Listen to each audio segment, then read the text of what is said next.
When I say British, what do you envision? Is it skin like mine colouring your television? My first steps, my first words, there is a manual to migration. I must cut my mother's language off of my tongue, then dress to expectation. Assimilation, inheritance passed down to me from my mother, which was passed down from hers. A family heirloom, implanted into my DNA. I must learn how to assimilate. I must learn how to survive in this land that I belong to, but does not belong to me. And when walls appear, don't be surprised when children start painting in white, for that is the only colour they do not fear. Perhaps if it washed away, I wouldn't need rehearsed apologies for the colour of my skin.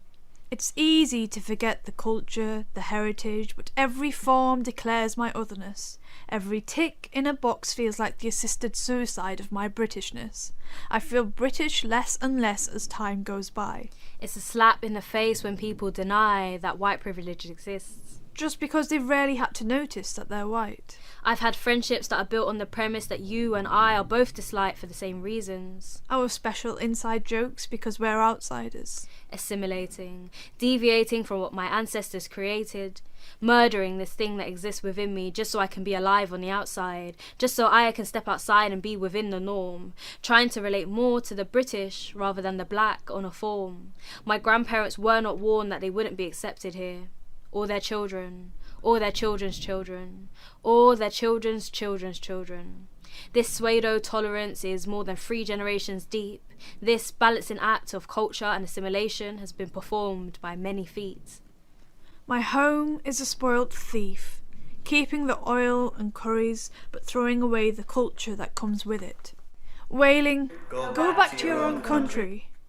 But did you listen when our ancestors said the same to you? Or were you too busy making their tea British and taking gold to line your pockets?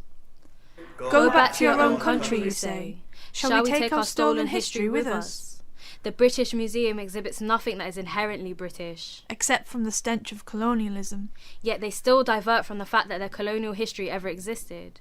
Voyaged the world, but hates foreigners. They say that we live in a melting pot. But maybe it's a welding rod. Where others just lose themselves and become a part of what already was. Assimilation. Funny how the ones who hate me and I can share the same frustrations, though we're not quite the same, and we're both a bit different to each other, in our own ways. Only difference is your difference is accepted, even though it infringes on my rights, and I'm willing to accept your existence, but you aren't willing to accept mine.